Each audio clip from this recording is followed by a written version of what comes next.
Hello बच्चों, good afternoon.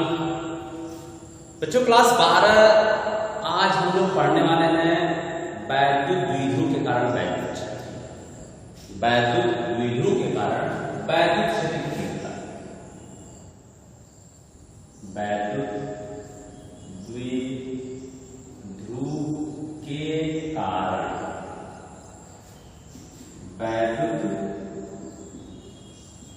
क्षेत्र की तीव्रता।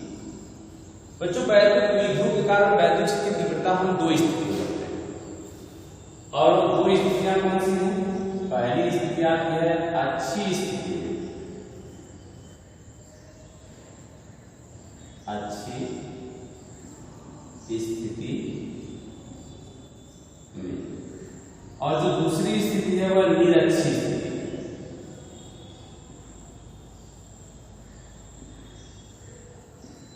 निरक्षी स्थिति में ये दो स्थितियों में हमें क्या करना है? वैद्युत द्विध्रुव के कारण उत्पन्न वैद्युत क्षेत्र की तीव्रता गणना करना। अच्छी स्थिति का मतलब होता है कि जो वैद्युत द्विध्रुव होता है उसके माइनस आवेश और प्लस आवेश होते हैं, उसको मिलाने वाली रेखा के बिल्कुल सीध में। और निरक्षी स्थिति में हम लोग लंबार्धक स्थिति में पढ़ते हैं, यानी दोनों आवेशों को मिलाने वाली रेखा को ठीक लंबा। चलिए हम लोग बारी बारी से इसके डेरिवेशंस करते हैं कि क्या सूत्र इससे हमें प्राप्त होगा। तो पहली स्थिति हम लोग की है नंबर 1, अच्छी स्थिति। अच्छी स्थिति में इन एक्सियल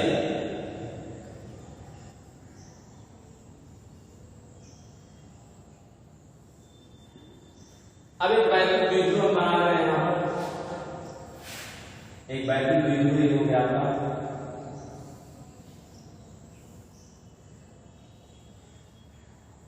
इधर आवेश हमेशा माइनस क्यू रखेगा और इधर आवेश हमेशा प्लस, इधर माइनस इधर प्लस। यह द्विध्रुव हो गया ए और ये हो गया आपका, ये इसका मिडिल पार्ट है ओ। ये मिडिल बार हो गया। इस द्विध्रुव की लंबाई कितनी होती है? हमने पढ़ा है 2l। तो इसका मध्य बिंदु है, इसका मतलब ये वाली दूरी l हो गई और इधर वाली दूरी कितनी हो गई? l। दोनों तरफ की दूरियां l हो गई, दोनों मिलाकर कितना हो जाएगा? 2l हो जाएगा। अब इसके मध्य बिंदु से स्मॉल r दूरी पर एक बिंदु है, इसकी एकदम अच्छी स्थिति में, इन दोनों को मिलाने में रेखा उसकी सीधी। यहां पर एक बिंदु है P। इसी बिंदु P पर हमें क्या करना है? इस द्विध्रुव के कारण वैद्युत क्षेत्र की गणना करना। तो सबसे पहले हम क्या कर रहे हैं? वैद्युत क्षेत्र की दिशा देख रहे हैं किधर किधर। इस माइनस के कारण इसकी जो दिशा होती है हम लोग पहले पढ़ चुके हैं कि धन आवेश के लिए उससे दूर और ऋण आवेश के उसकी ओर। इस प्लस के कारण जो वैद्युत क्षेत्र होगा वह बाहर की तरफ होगा, मान लीजिए क्या है? E1। इस माइनस के लिए वैद्युत क्षेत्र उसी की ओर होगा, तो इसको हमने मान लिया ये हो गया आपका E2। यानी कि माइनस के लिए वैद्युत क्षेत्र की तीव्रता E2 है और प्लस के लिए वैद्युत क्षेत्र की तीव्रता E1 है, और उसको वहां पर निकाल लेंगे। तो हम क्या करेंगे? बारी बारी से प्लस के कारण बिंदु P पर वैद्युत क्षेत्र की तीव्रता ज्ञात करेंगे, इस माइनस के कारण वैद्युत क्षेत्र की तीव्रता ज्ञात करेंगे, और फिर उन दोनों का परिणामी निकाल लेंगे। ये रूल। तो चलिए हम लोग स्टार्ट करते हैं। सबसे पहले इस प्लस के कारण वैद्युत क्षेत्र, तो वैद्युत क्षेत्र की तीव्रता निकालने के लिए हमें दूरी भी चाहिए कि इस आवेश से इस P की दूरी कितनी है और इस माइनस वाले आवेश से इस P की दूरी कितनी है। तो माइनस से प्लस वाले आवेश से P की दूरी यानी कि BP का मान कितना होगा? BP ये देखिए B से लेकर ये दूरी, तो O से लेकर के यहां तक की दूरी R है और ये वाली दूरी L है।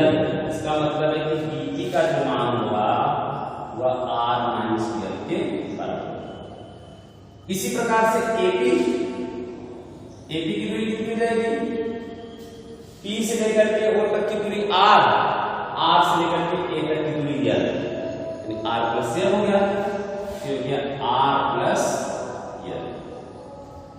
तो बीपी यानी कि प्लस से इस बिंदु पी तक की दूरी हो गई आपकी आर माइनस एल, और माइनस वाले आवेश से पी की दूरी हो गई आर प्लस एल। चलिए प्लस क्यू के कारण बिंदु पी पर वैल्यू से तो इसलिए पी यानी प्लस क्यू के कारण बिंदु पी पर वैद्युत क्षेत्र, तो बिंदु पी प्लस क्यू के कारण बिंदु पी पर वैद्युत क्षेत्र का सूत्र हो जाएगा आपका E1 बराबर 1/4 पाई एप्सिलॉन 0 के जो है इस माध्यम का परावैद्युतांक है कि ये माध्यम यानी किस माध्यम में रखा हुआ है, और सूत्र के हिसाब से आ जाएगा आपका Q बटे R का स्क्वायर का मतलब हो जाएगा आपका B P का हो जाएगा स्क्वायर। डायरेक्शन किधर है? डायरेक्शन इसकी हो जाएगी AP की ओर, यानी A से P की ओर जाएगी उधर बाहर। अब बीपी का मान आ रहा है, इसे रख दीजिए, या E1 बराबर 1/4 पाई एप्सिलॉन 0 के, अब Q बटे बीपी का मतलब हो गया R माइनस एल का होल स्क्वायर, समीकरण 1 हो गया। फिर माइनस Q के कारण तथा माइनस Q के कारण बिंदु P पर वैद्युत क्षेत्र, तो वहां के लिए क्या करेगा आपका E2 बराबर 1/4 पाई एप्सिलॉन 0 के, अब Q बटे कितना, Q बटे, अब ये A से लेकर के P तक की दूरी AP, और AP के लिए है R प्लस एल, यानी ये हो गया आपका AP का स्क्वायर। मान लीजिए या E2 बराबर 1/4 पाई एप्सिलॉन 0 के Q बटे R प्लस एल का होल स्क्वायर समीकरण। तो अब बिंदु P पर परिणामी तीव्रता कितनी होगी? इसलिए बिंदु P पर परिणामी तीव्रता,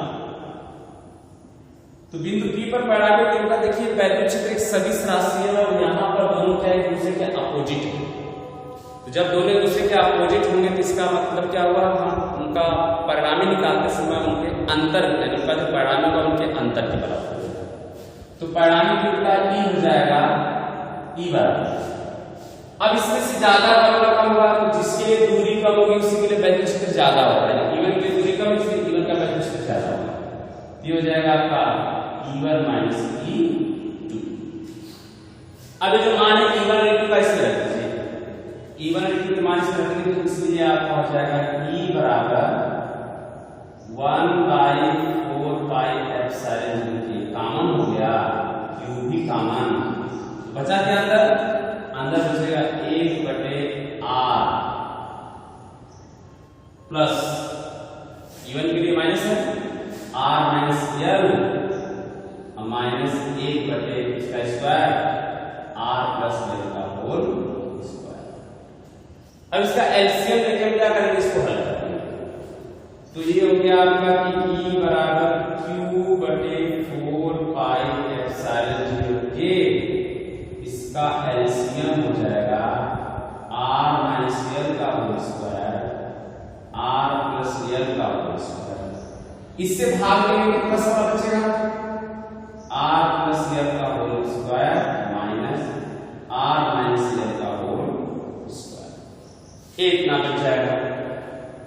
अब इसको क्या करें, इसका होल स्क्वायर छोड़ दीजिए ऊपर और नीचे वाले के एक स्क्वायर बना दीजिए। देखिए यहाँ पर प्लस है, यहाँ पर माइनस, ये माइनस से R प्लस एल प्लस, यानी कि एक ब्रैकेट में A माइनस बी और एक ब्रैकेट में A प्लस बी के सूत्र जैसा है, और A minus B A plus B आप जानते हो कि A square minus B square क्या होता है, बराबर होता है। यानी हम ऊपर क्या करेंगे, इसका होल स्क्वायर ब्रेक करेंगे और नीचे क्या करेंगे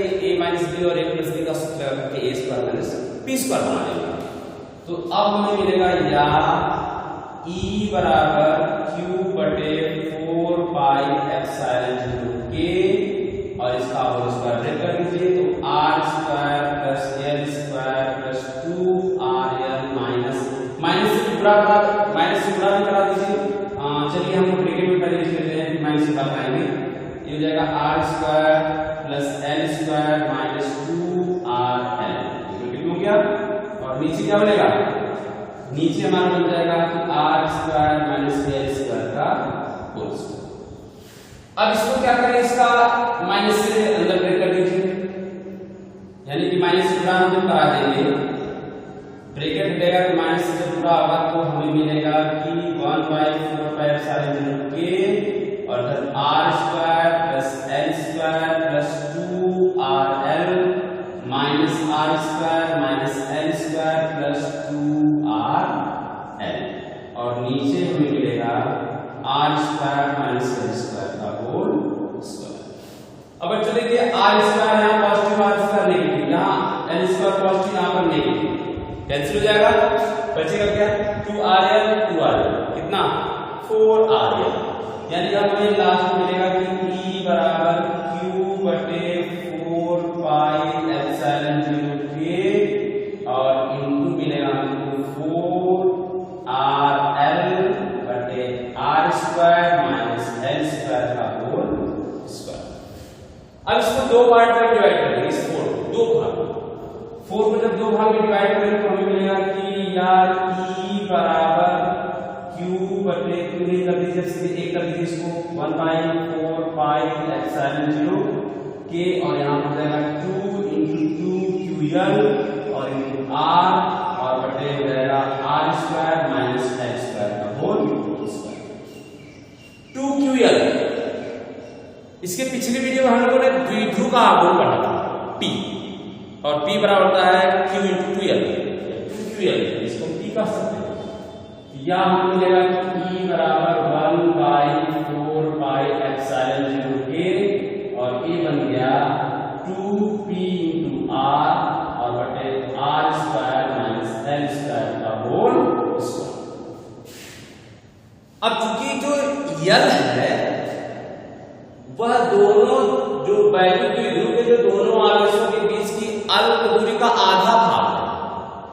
अल्प दूरी वह अत्यंत सूक्ष्म होती है, लगभग वो एंगस्ट्रॉम में मापी जाती है। तो जब वो एंगस्ट्रॉम में, जैसे मैंने एग्जांपल दिया था आपका HCl H2SO4 ये सब द्विध्रुव थे, तो आखिर HCl या NaCl जो होता है उसके बीच की अणुओं के बीच दूरी बहुत ही छोटी होती है, बहुत कम होती है, एंगस्ट्रॉम में होती है। एंगस्ट्रॉम यानी कि 1 मीटर और 10 की पावर माइनस 10, एक एंगस्ट्रॉम बराबर 10 की पावर माइनस 10 मीटर। तो इसका मतलब है कि यह बहुत ही छोटी दूरी है r की तुलना में।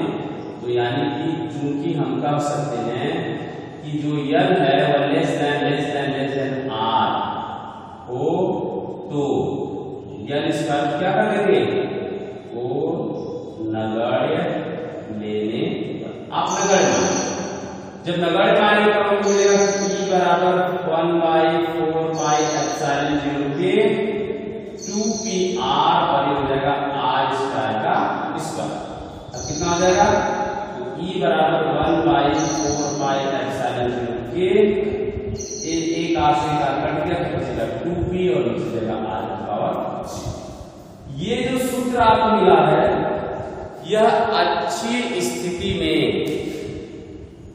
किसी वैद्युत द्विध्रुव के कारण उत्पन्न वैद्युत क्षेत्र की तीव्रता का सूत्र क्या है, E बराबर 1/4 पाई एप्सिलॉन 0 K 2P बटे R। यदि क्या कर सकते हैं, वायु या निर्वात के लिए, वायु या निर्वात के लिए, वायु निर्वात के लिए का मान कितना होता है 1, इसलिए हमें सूत्र मिलेगा E बराबर 1/4 पाई एप्सिलॉन 0 और 2P बटे हो जाएगा R की पावर 6। तो निर्वात या वायु के लिए जो परावैद्युतांक होता है उसका मान 1 होता है, तो हम क्या करेंगे उसका मान 1 रख देंगे तो ये सूत्र मिल जाएगा। यानी ये जो सूत्र है किसी परावैद्युत माध्यम के लिए और ये सूत्र है निर्वात या हवा के लिए। तो बच्चों ये तो अच्छी स्थिति में हो गया। अब इसका जो सेकंड है निरक्षी स्थिति में, चलिए हम उसको समझ लेते हैं कि निरक्षी स्थिति में वैद्युत द्विध्रुव के कारण किसी बिंदु पर उत्पन्न वैद्युत शक्ति की तीव्रता का सूत्र क्या होगा?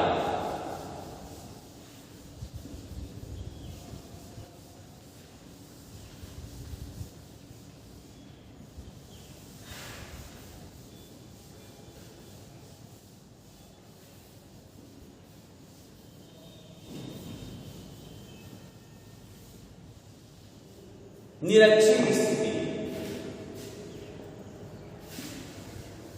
सेकेंड है निरक्षीय स्थिति।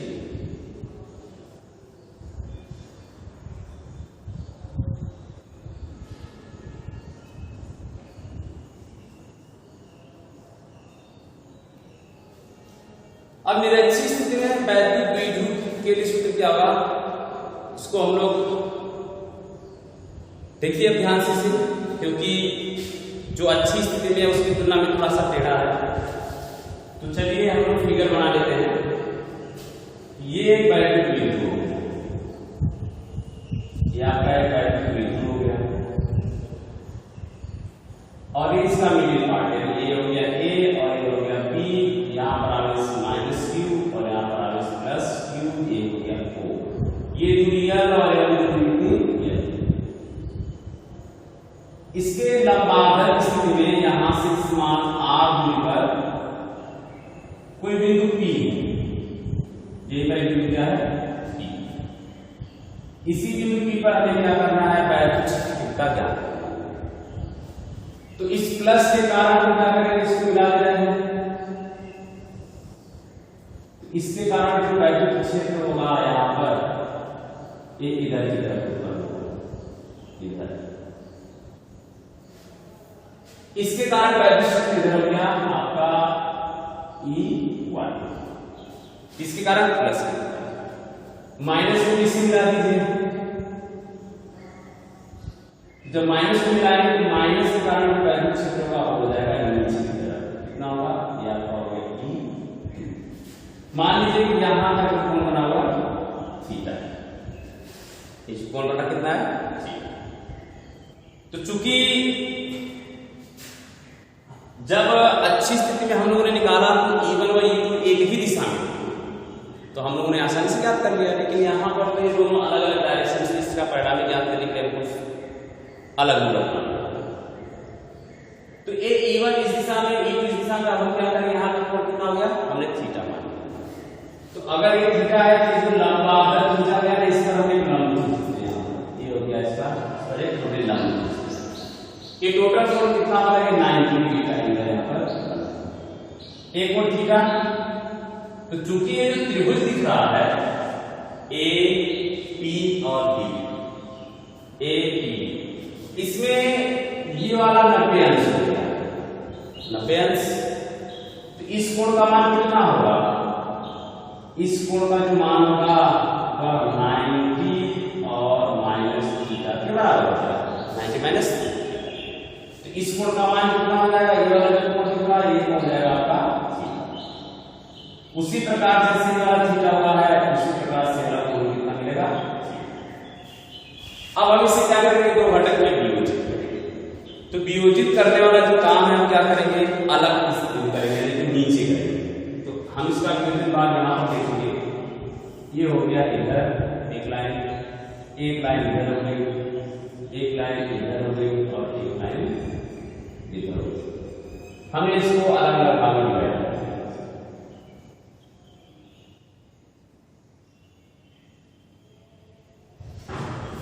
कौन सा कोण थीटा था, इसको ध्यान रखिएगा। थीटा से कौन सा कोण है, थीटा ए वाला कोण बना है और ए वाला कोण। तो इधर आपका है E2, इधर ऊपर आपका क्या है E1 और एक बिंदु है।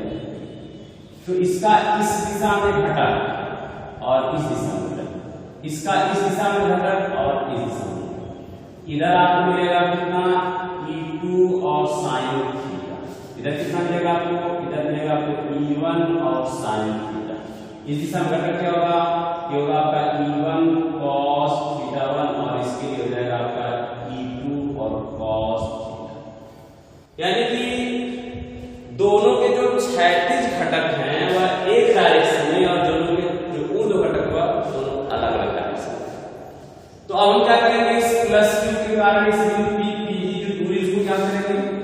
ये जो बीपी है उसका मान कितना होगा।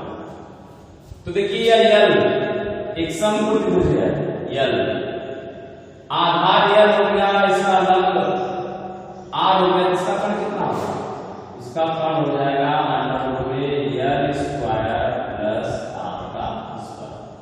उसी तरह से यह भी उसी तरह से होगा, यानी इसका जो मान हो जाएगा यल स्क्वायर, ये हो गया आपका यल का स्क्वायर प्लस ये हो जाएगा आपका आर का स्क्वायर।